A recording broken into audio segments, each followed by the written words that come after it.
बोला बोला देवघर के राजा बाबा बैजूनाथ की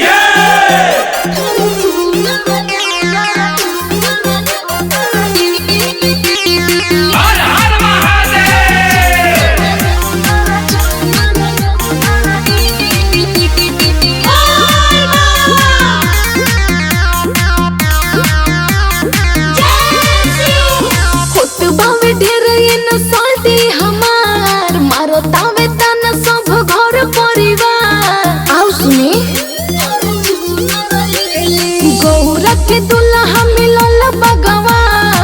साहबलवा के करेला सवाज तोरा सखियन से एगो रउआ हुनर लेली बसहाबला के गाड़ी एगो सुनर लेली रउआ फॉर्च्यूनर लेली देवलो के छोड़ी सीख समुनर लेली रउआ फॉर्च्यूनर लेली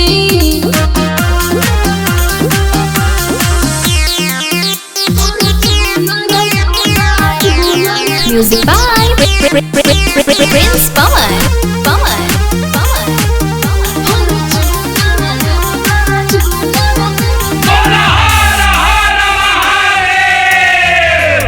मिहिरिगा के छाला छोड़ी कोट झमकाई जी साहपवा के माला छोड़ के बांधी रउआ टाई जी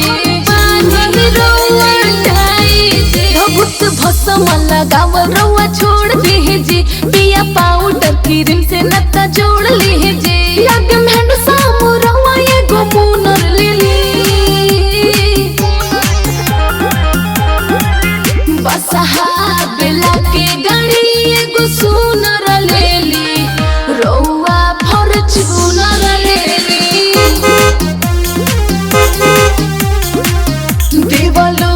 के छोड़ी सीख समुनर लेली रउआ फॉर्च्यूनर लेली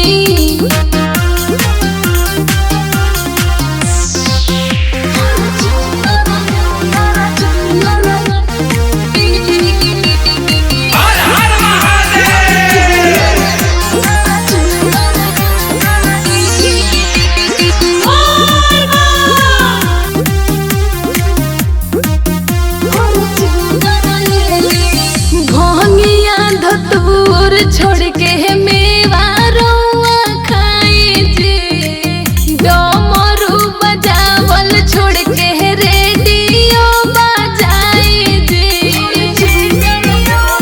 हे पति देव माही प्रिंस पवन के बुलाई जी कैलाश पर भजन गवाई जी गोजरी कहली सो सखिया छुछुनर दिली बसहाबला के गाड़ी एगो सुनर लेली रउआ फॉर्च्यूनर लेली देवलो के छोड़ी सीख समुनर लेली रउआ फॉर्च्यूनर लेली होतबा में ढेर इन साथी हमार मारो तावे तना सब घर परिवार गौरा के दुल्हा मिलल भगवान बसहाबलवा के करेला सवार तोरा सखियन से एगो रउआ हुनर लेली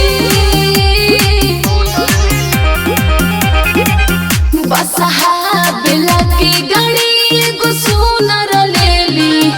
रउआ फॉर्च्यूनर लेली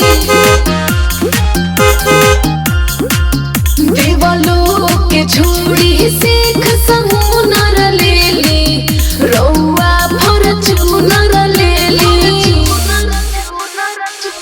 माही डिजिटल रिकॉर्डिंग स्टूडियो छपरा।